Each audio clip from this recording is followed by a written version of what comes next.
Good morning, Desert Sands Educational Foundation community watching us on Facebook, YouTube, and Twitter.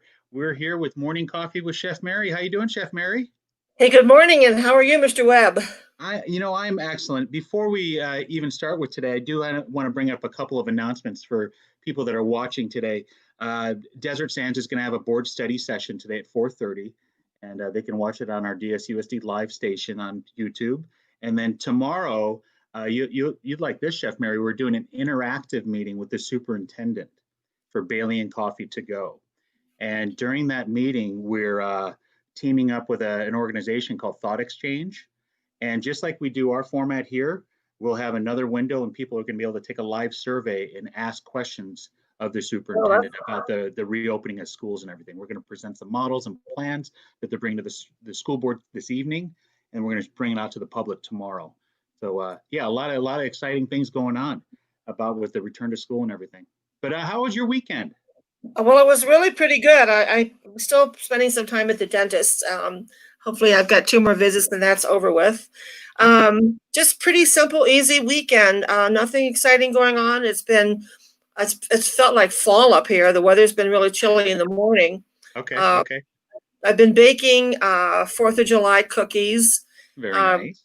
I usually like to take them around to like the post office guy and the trash people, and it's just kind of fun to give them a little bit of a cheery thing because I think things are becoming a little scary again, and so this is just one way of Yeah. giving them some really homemade cookies, and it's nice and peaceful for me to do that. I made like 400 of them yesterday. My decorating skills are definitely really bad from not working. And I was surprised. I was like shaking. My hand was shaking, and I thought, Oh, oh my who god. are we kidding? I'm sure they're amazing. What are you talking about? Well, they taste really good. So Yeah, it was that's all that really matters. fun. That's all that matters. So we're continuing on with our Desert Sands talent series, incredible talent series. We've had some great talented people on so far. We had Mrs. Van Dorn and Mary Alexander, 2 teachers that came in and sang some music for us. We had Javier last week who, he did everything. What'd you do? Comparing to Botticelli to, Oh, geez, Botticelli and Santana. Yeah, that guy is Santana, we had him. Then we had Dr. Cook, who talked about knitting. And today knitting. we're going to talk about some cars a little bit. We've got Dr. Wilson who's going to join us, and I'm going to go ahead and bring him on screen. Good morning, Dr. Wilson. How are you doing, sir? Good, good. Good morning to the 2 of you. It's great to see you. It's great to As see well. you. Good morning. Yeah, I want to say probably I'm guessing the last time you two probably were physically seen one another was what, 2, 3 years ago? Well, I think Yeah, Mary came into the school earlier this year, and Okay. I think I Okay, saw good. her, and it was wonderful to see her as usual. So yes, yeah. I think we saw one of the last showdown when I came in yes, and gave Mr. Woods a little bit of a hand there. Okay, So okay, how's your good. family and everything? we are fortunate. I will take the blessing here in that I get a chance to spend some time with my adult children who otherwise would be off to college right now. Mhm. Everybody's healthy, and we're up here on the mountain. It's similar to what you're doing, not quite as high of an elevation, but it's nice and cool. So I'll take it. But everyone's doing well. Thank you for asking. And Okay. Sean, I trust the baby's doing well. The baby's doing great. Just like you said, you feel blessed to have the time right now. I'm seeing things right now that I know I wouldn't witness if we were all back to Oh normal. yeah, for sure. If I were dropping her off at daycare every day, I would not be witnessing, Right. I can't wait for the first steps to happen any day now. She's crawling up and standing up against things.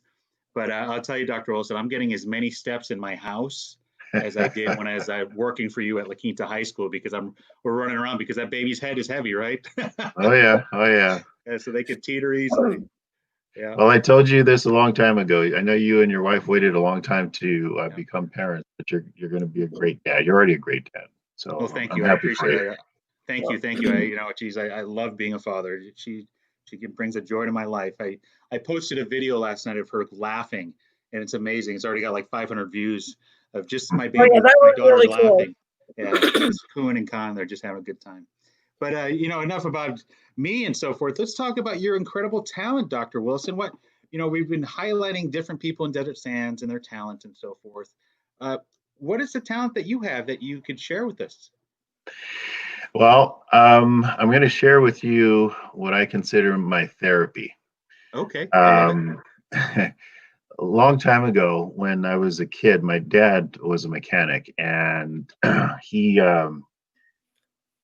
just a good, decent human being. He would go around and help those who needed it. And of course, it was living for a while, and he passed away. My brother became a mechanic. He passed away, and then so here I'm left. I'm the only. Well, I have a younger brother, but I'm one of the few siblings left. And some time ago, about 7 years ago, 8 years ago, I just felt this compulsion to share a talent that my dad shared with me with my two boys. Okay. And it started off with one car. It was a 1970 Chevelle, which we'll see in a bit. And I built it for my oldest son. It took me about 5 years to do it. And then graduated to 1972 Cutlass for my youngest son. And then I decided to build a 70 Challenger for me, which I'm in the process of doing right now. But it's just been, it's one of those things where no matter how long of a work day I have, somewhere between 10 and 15 hours, as you know, I'll still come home in the garage and I'll spend another 4 or 5 hours in the garage just working. And I've noticed that if I have a stressful day and I'm just not able to just sit down, I'll remind myself, go in the garage, you'll feel better. And as soon as I get out there, all things are great. And I come back in the house and I'm ready to go. So I'm not kidding. It is probably the greatest therapy I could ever go through. Okay. So yeah. Wow, that's fantastic. Before we show some of the pictures and so forth, I want to mention that we do have some people watching. And Miss Stephanie Smith says, hi, Dr. Wilson and Chef Mary and Sean. Oh, She says hi, Stephanie. Hey, Steph. And she agrees that garage is garage therapy. She loves it. Yeah, she's a busy mom with 2 kids. Oh yeah, definitely. Well, you know what? We were fortunate enough to have the pictures of those cars you talked about, and I want to bring them on screen here so we can talk about. Let's bring up the 70 Chevelle first, the first car that you shared about. Yeah, I'll talk you through a little bit. Okay.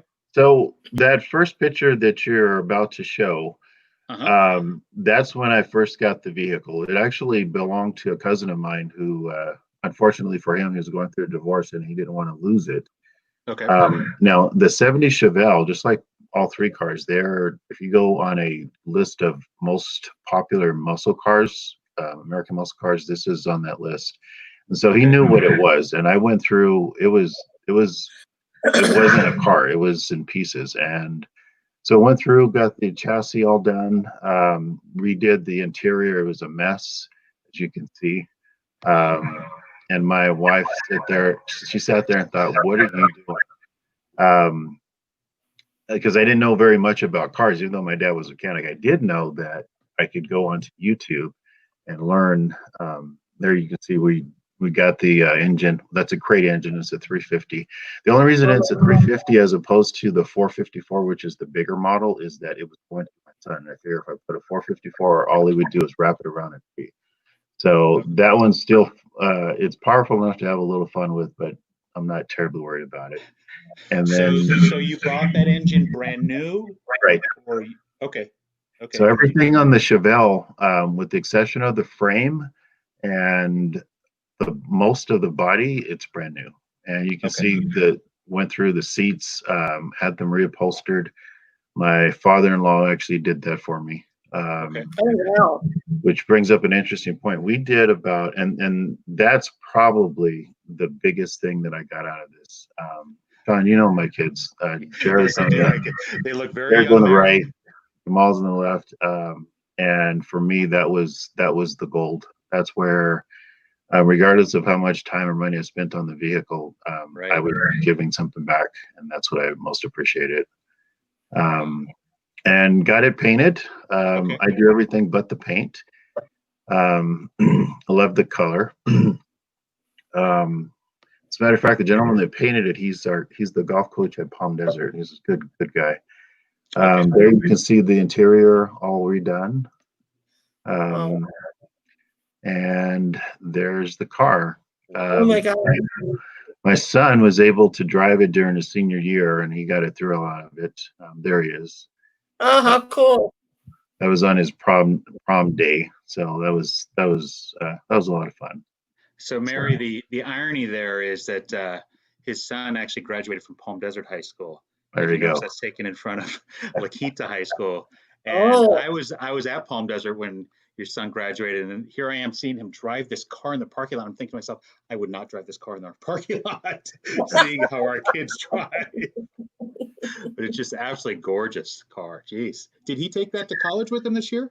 So that's one thing I didn't let him do. Okay, got it. He knows more about the car now, especially since COVID, where he's worked on it for an extended amount of time.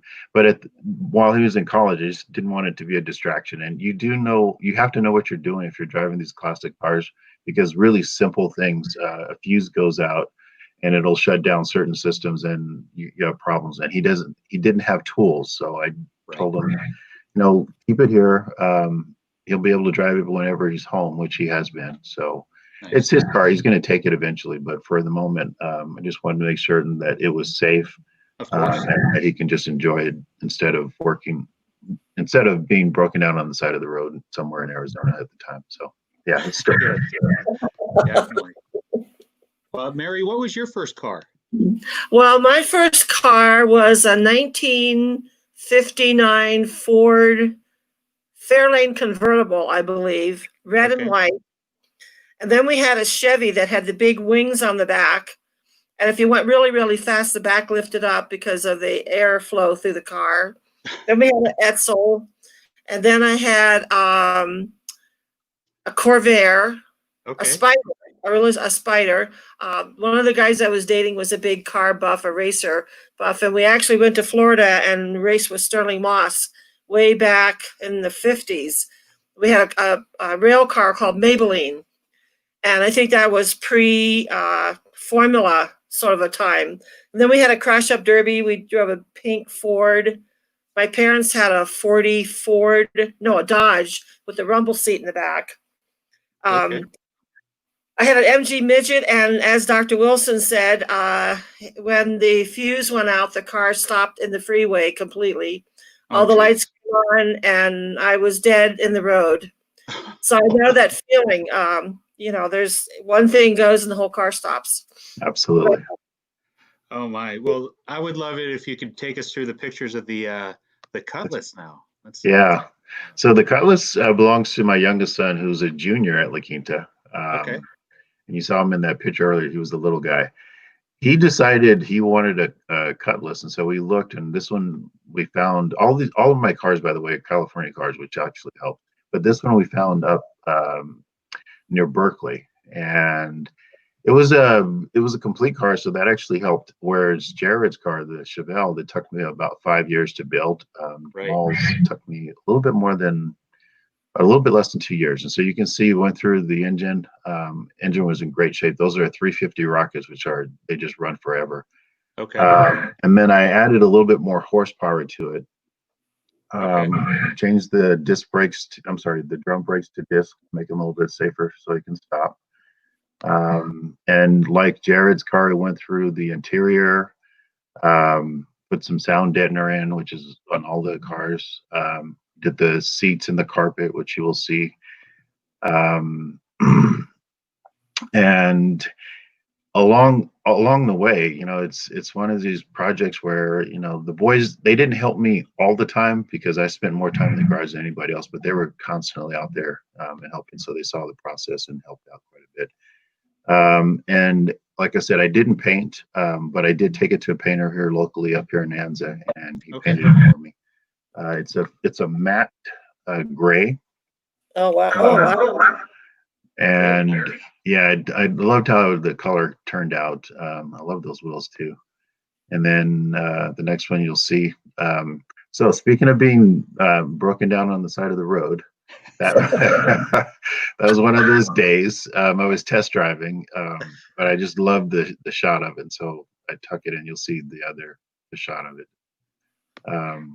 but it really runs well. They both do. And I enjoyed driving the car. That there's nothing that I enjoy more than being in the garage. The distant second is actually, believe it or not, driving the cars. But I enjoy building, and the boys like driving their cars. So Jamal is getting his driver's license, so he'll be driving that one to school, which would be kind of fun. Oh my gosh. You know, I'm going to actually take myself off screen and bring myself back on because I feel that there's a little bit of issue with the sound. Oh, okay. Yep. Yeah, I think those cars, we always had fun with them. I mean, I'm living in a family where my parents really couldn't afford a car.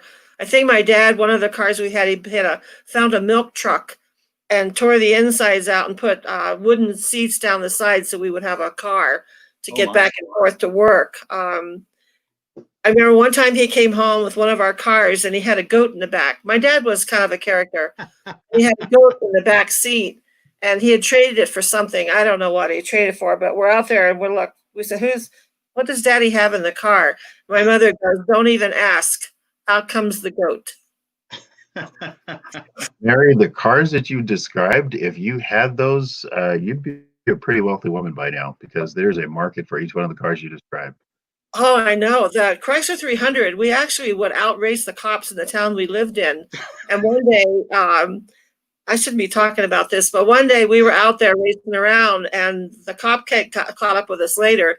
And he said, the next time you won't outrun my radio.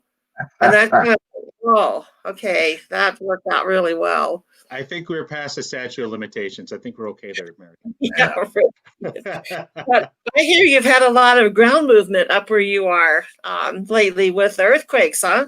Yeah, it's okay. I mean, it's part and parcel of living here in Nanza, but we've been fortunate so far. I'm more concerned about the fires because we're in fire season. Yeah. And we just had a fire recently where we were fortunate in that the wind wasn't blowing, because had it been blowing, the fire was only a mile from my house. It would have easily spread and we would have had to evacuate. So I'm always concerned about the fire danger. Okay. Yeah, I know that the time that we worked together, there was a couple fires during that school year. And yeah, right. Sometimes you guys had to like hunker down and get things ready and so forth. But, and we live in a great community. It's interesting. This is a place where people don't necessarily like law enforcement up here. They like being on their own. And the general rule of thumb is stay off my property. I'll stay off your property. However, if you need anything, let me know.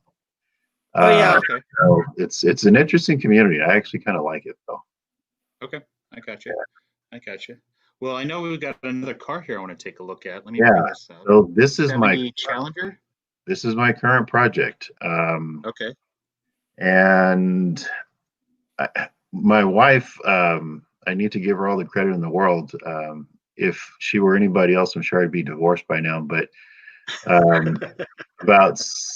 I've been working on this for about 5 months. 5 months ago, she said, you finished the first one, finished the second one, and I need to get you out of the house.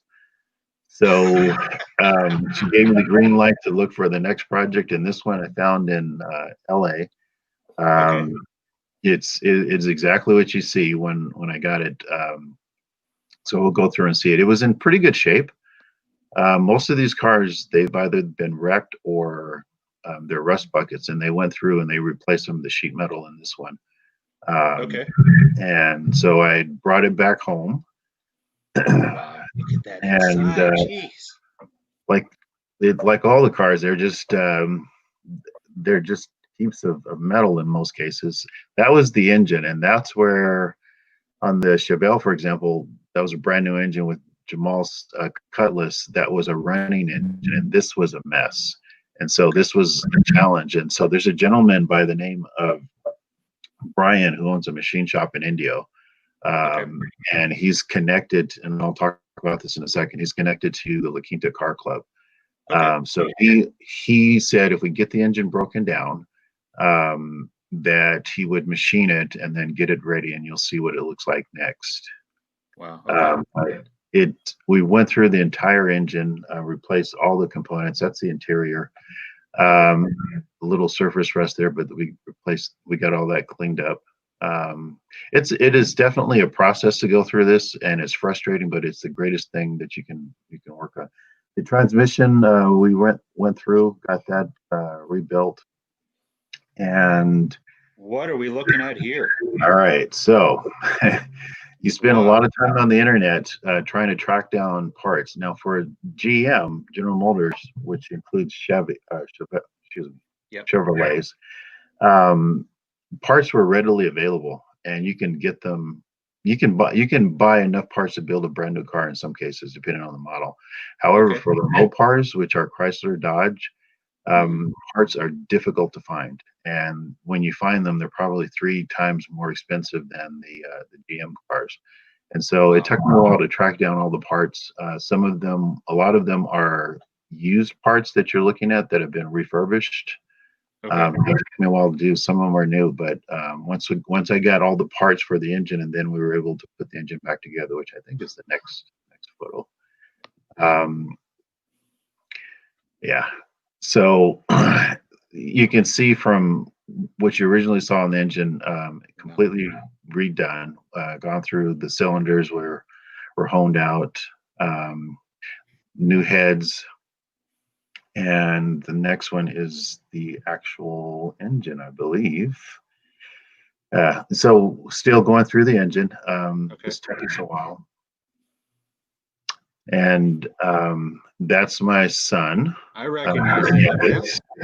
And he helped out with the engine, which is kind of fun to see. Yeah, very cool. And so this is where I decided to take on something that I had no business taking on. I decided to paint the car myself. I remember you saying you don't paint. Yeah, exactly. But I figure, I paid a pretty hefty amount for both cars to be painted. I thought, there's got to be a way for me to do this. And so I set up my garage and got it all primered, ready to go, and I painted it. So, did the underside of the trunk and the hood. Okay. And then the actual body. And that that was kind of fun. I made some mistakes along the way, and I'm probably going to have to go through and paint one more time, which I'll probably do after I got most of. Oh wow, that is beautiful. But there it is with the new wheels on it. What's the color that you have there? What would that be called? So that's called a sunburst orange. It's metallic, and man, it is a gorgeous paint when it's out there in the sun. I was gonna say, it almost looks like it could be different colors in the light a little bit there. Right. It looks like a little brown, almost like a burnt orange. But it's a beautiful color, and I'll once I get it on the road, I'll obviously drive it down so you can take a look at it. But and that's it baking out in the sun, because it'll take you 2 or 3 days before the paint actually is dry enough where you can sand it. And I think that's all the pictures in that file there. Should I go to the La Quinta Car Club one now? Yeah, I actually wanted to share that because this is a passion of mine that I just wanted to share with kids, because every once in a while, first of all, I love being at La Quinta, and talking to students. You want to try to connect with as many students as possible. And so in the morning when I'm at the gate, at lunch, after school, I'm constantly talking to kids. And one of the conversations that came up on a regular basis was about cars and these kids. And I finally figured out this past school year, we could get a car club going. And so what you're looking at right now is you're looking at the kids who went to the machine shop that helped me with the actual engine. And that's the dyno room, and it gets loud in there where they test the horsepower and the torque of the engine, which they're going to do for mine. Is that your engine that we're looking at there? So no, that's not my engine. This coming week, I'm actually going to invite some kids from the car club to see my engine get dynoed. But yeah, the machine shop, that's Brian from the machine shop. He's been there forever. As a matter of fact, interesting story about him. He owns a shop with his dad, which you'll see in a minute. And his dad and my dad were actually friends back in the day. So that's his dad. And that's my engine in that little compartment there where he's honing out the cylinders. And you can see the two girls in the back. You know, the club is open to anybody. And I was telling Mary earlier that the one thing I love about cars, it'll bring people together from all backgrounds, and it's just amazing. Yeah. So fascinating stuff. I'm looking forward to growing the car club. I have a fantasy about the car club. So SEMA is the world's largest car-related show in the world, actually. And they have a junior division, and I would love to get sponsorships to actually build a vehicle and take it out to SEMA, have the kids build it. It would be amazing. That's awesome. I see you got one of your security agents there in this picture. Brian. Excuse me, Fred. I said Brian. Yeah, you got Fred there. Fred's he's a car guy too, and he's constantly talking to the kids about cars. And I figured, spread the wealth. Anybody that wants to help our kids learn a little bit more about cars, I want them to do that. So Brian, Desert Sands Grounds represented there too. That's pretty cool that you including outside of there. Yep. So it's fun. The gentleman in the middle, Brian. No, I'm getting their names because they're all the same. Fred. So there's two Freds. The Fred in the middle, which is Brian's dad. He's been telling me that there's a bit of a generation gap in that there are people like me, I'm in my 50s, and there are people like him. And then after that, there isn't very much.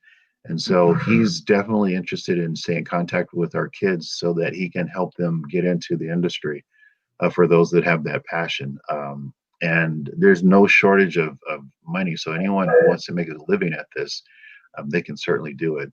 So I think I've got the beginning of some good partnerships to help out with the car club and the kids. And quite honestly, if I can do that and help some kids develop their passion, I think this would be highly, highly rewarding. And it already is, but in terms of just expanding, it would be wonderful to do that. Definitely. And if you see the message there, we've got one of our followers that said, sign us up for sponsorship. So Dr. Wilson, if you wouldn't mind giving your email address right now, so if people want to contact you, this is I'm guessing one of our school parents, Sophia Hernandez. Hi, Sophia. If you want to give your email address, that'd be great. She just commented that. It's Rudy, RUDY .Wilson at Desert Sands, all one word, .US. You can also get a hold of me through the school website as well. And what I'll do is I'll also put that in the comments. Victory. Yeah. And Victory was actually on with us. If you remember Dr. Wilson, Victory's with Old Town Artisan Studio. And we had her on as one of our community partners. And I'm actually a board member there. And Matt Johnson, one of our board members, I'm board member with, he's a car enthusiast. And we'll definitely have to introduce him to the car club because I know he'd really appreciate it. And he's a local businessman as well. That would be fantastic. Yeah. Well, Dr. Wilson, my son works for a major trucking firm in San Diego called C&M Motors, and they repair refrigeration trucks and do, major repairs and adjustments. And he said that trying to find good mechanics is very difficult. Much like in the culinary industry, we put them through school and give them the foundations of the protocol and that basic knowledge so that they can go into a kitchen. And I think this gives them the pathway as well to understand the industry, the motors, the tools, so that if they do go into an apprenticeship job, they're not lost, not knowing, what one engine does versus, rebuilding or painting. Right. It gives them that strong pathway confidence. And Steve said that they're always, looking for someone that, and it's a good paying job, for them to go into. And it is. There's an interesting thing about what you're looking at right now. We, and Sean knows this. I know the classroom. Amistad has an auto program, and so I reached out to Dr. Gustafson, the principal there, and got a hold of the auto tech teacher. And so some of the kids in our club are actually from Amistad, and I my dream would be to expand this to include all schools in Desert Sands, not just La Quinta, because I know the kids are out there. So that was kind of fun to invite those kids over. The two kids in the background towards the wall, those are the kids from Amistad. So yeah, I'd love to grow it, and Mary makes a great point in that this is a dying industry. I'll talk about that picture in a second. This is a dying industry for certain generations, but it's a thriving industry overall. Oh yeah. So those are the two cars that that I built for my boys. I'm actually going to put that image on a T-shirt, I love it. and you know, they don't know that yet, but they're going to get some shirts. It as a dad, it means a lot to me. And as I said, I want to share this with as many kids as possible. And I know the community, the general community out there, there are tons and tons of car people that will that we can tap into to help us grow this. So, Mr. Webb, I have to tell you, I appreciate you doing this. And just as an aside, Dr. Cook and I have gone on many recruiting trips together, and so she's shared her passion with sewing, and it was interesting because I was just as enthralled with her passion as I am with mine. And there's the similarity is it's one of those things where it doesn't require that anybody else is there for you to do it and get motivated, but when you can share it, it makes it all the better. So I appreciated her passion as much as I obviously do mine, and so thank you for allowing me to share this. Well, these are, oh, Jesus, since we got a little feedback there, but these are great things to have shared and so forth. And I just want to make sure that I correct you. It's in the knitting that Dr. Cook's into, not sewing. Thank you, because she will have corrected me. She will. Yes, I'm going to hear about that. Thank you. I said sewing because I'm at my wife's sewing table, so that was my mistake. Good thing. Dr. Wilson, yesterday, it's like what you said, you have a passion that it doesn't require an audience. I decided to bake yesterday because I think my anxiety was a little bit out of whack yesterday. And so I started baking cookies and decorated them like 4th of July. And I think I did like 400. And I started at 8 o'clock yesterday morning. And all of a sudden it was 6 o'clock last night. And my neighbor called and she said, "Are you coming over? There's a little birthday party." And I go, "Gosh, I'm just in the middle of finishing off decorating these flags." And it is like you say, you just kind of get lost in it. And I thought I was in this for like 12 hours and had the TV on. Nobody was here. But it was just, it's kind of like mindless entertainment. It is. Just kind of go about it. But I wanted to share something with you. I lived in Germany in the 70s, and we were lucky enough to live in the town next to the Porsche factory and met some of the Porsche mechanics. And we used to go over there and spend the day. And that's when they were pulling all of their cars by dollies. The guys they were on over-rail dollies pulling the cars through. And we got to see them test the engines. And they had a car that was paisley. Well, in that day, there was this thing called a paisley print color that was orange and pink and yellow sparkly things. And a lady from California had ordered a 911 and wanted it upholstered in that kind of fabric. And these Germans were having a fit because their cars are not pink with paisley print inside of it. But they did it, and they shared that whole thing with us. And it was fascinating, the apprenticeship that these guys go through to even get their foot in the door to be a mechanic for Porsche.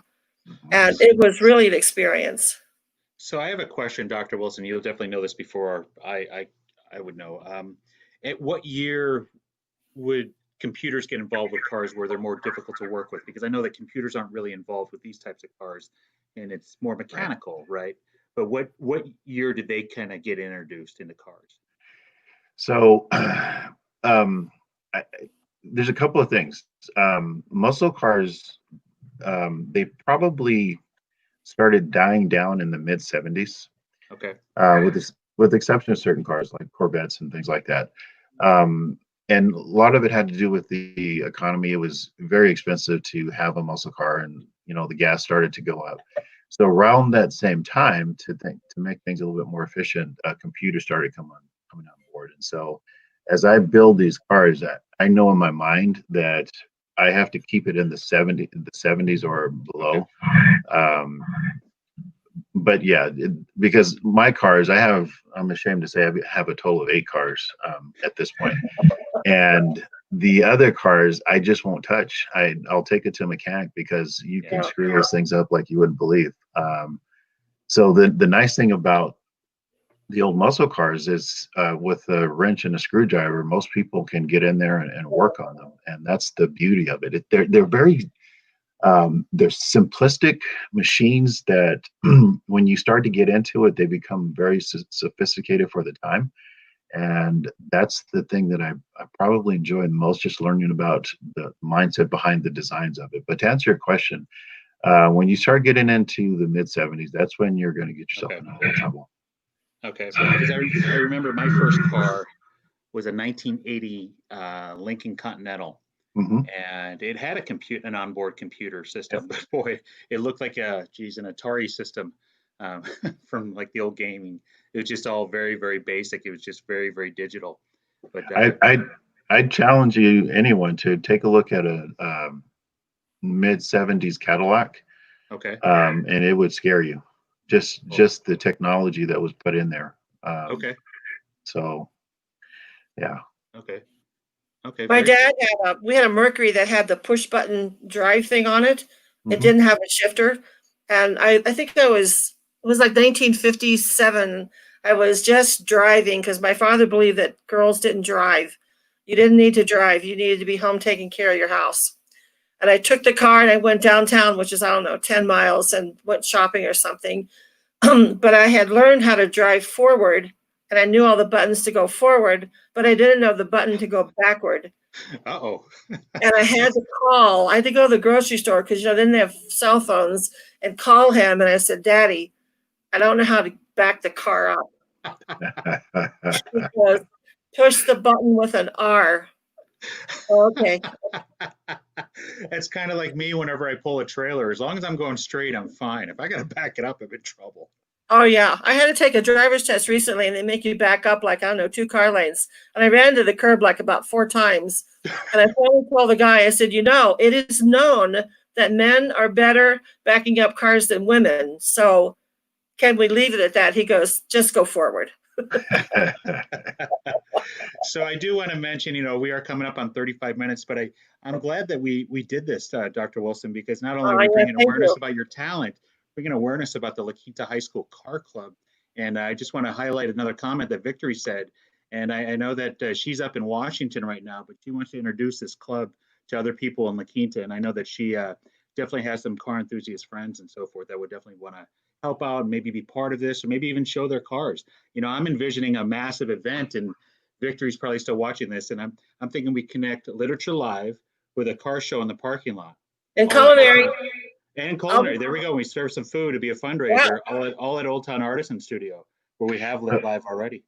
So we actually started the process. We were a week out of COVID, where we were supposed to have our car show, and it was at La Quinta High School in the parking lot, and we likely had about 150 cars that were committed to it. And we actually had the culinary arts who were going to provide food for the event and sell them, so they're going to make some money out there. And when we got news that we're going to shut down, it broke my heart because all the work that we had put into it. So we're on the same page, Sean. I think this could be a wonderful event. Easily.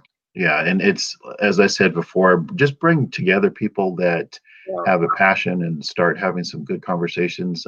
And for me, the biggest thing is just to get our kids exposed to the greater community of La Quinta, and through cars, we can do that a little bit. Most definitely, most definitely. Well, Dr. Wilson, thank you for taking the time. I know that we're Exactly. all working a little bit different these days, and we all have to pivot and change. But thank you for taking the time to share with us your incredible talents. I'll tell you what, when you have those T-shirts made up, I will buy one. Okay. Definitely, that'd be fantastic. Well, we'll actually get we're going to produce some car club t-shirts. I'll include you in that. Hey, Mr. Webb, I have to tell you, you and I have known each other for a long time, going back to Yes, your coaching days in a different district. I have nothing but respect for you, and I'm glad to see that you're doing some wonderful things for Desert Sands. And as I said before, I'm probably more happy to see that you're finally a dad. I'm looking thank you. forward to seeing those years pass by. And Chef Mary, you know I love you, and I've got nothing but respect for you. Thank you. I enjoyed working with you when you're at La Quinta too. So this has been a pleasure. All Yeah, right. the Well, same here. The same here. yeah. Well, Dr. Wilson, thank you very much. We're going to take you off screen here, and you have I know we're not close to the weekend yet, but enjoy the rest of your week, and I'm sure I'll see you before in the next couple of weeks and so forth. All We'll right, see you guys. later. Take care. Bye-bye. Bye. Bye, Dr. Wilson. Chef Mary, wow, look at those cars, huh? Pretty amazing. It's incredible. I mean, I think that if, like I know a lot of car buff people because I did car auctions for a long time when I was with this Is young there man. anything you haven't done? You're a car No, auction person too? no, we used to go to car auctions. That's how I got my BMW. And that's Okay, how I got the okay. white car. But I've always been this car person. Our kids are, I mean, Steve's raised motorcycles, and when they went to Italy, he actually went to the Ducati factory and then Oh, geez. whatever to Ferrari. And we've always had this in our blood, even though my dad, didn't really have cars. We were just not a very wealthy family, and to have a vehicle was it was necessary. It wasn't just a luxury. And so we always had his crazy cars. And then I dated guys that were into cars. Um, and I've always loved cars. My favorite car was the BMW, of course. And I had to give that up because I couldn't drive it anymore. Mhm. But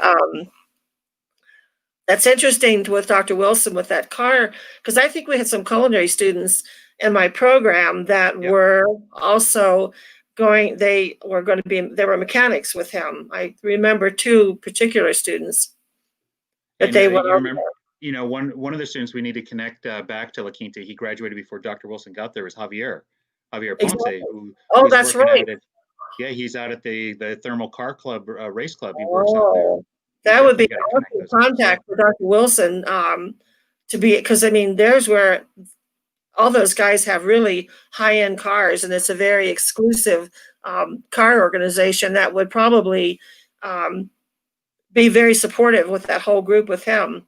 Definitely. And one of the people that we had on early on and that I had on early on was Indio High School alum Oscar Lua. And I believe he has a property out there on the Thermal Race Club. So I'll definitely try and connect those guys. And Dr. Wilson and Oscar will definitely connect because they're both Indio High School. And as they always say, if you're a Roger, always a Roger, something like that. Who knows? Who knows? Yeah, and Javier's got such a I great can see outlook Dr. on Wilson behind screen. It's kind of laughing.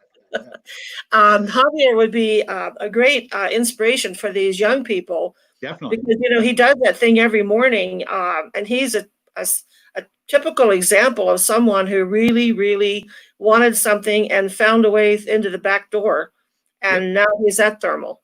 Yep. But let me kind of wrap us up, Mary, and then I'll bring us back on screen. But let me wrap us up here.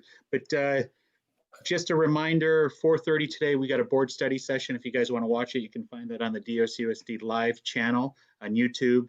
And then tomorrow, really cool thing, we've got an interactive Bailey and Coffee where they're doing thought exchange where you can type in your live thoughts, and then we're going to categorize them. We're going to answer some questions about the return to school. So make sure you tune into those things. But Chef Mary, it's been a pleasure. I'm going to go ahead and end the live broadcast here, and we'll pick up again Thursday. Guys, we'll see you Thursday at 9 o'clock. Chef Mary, always a pleasure. Have a good day. Let me end the broadcast here.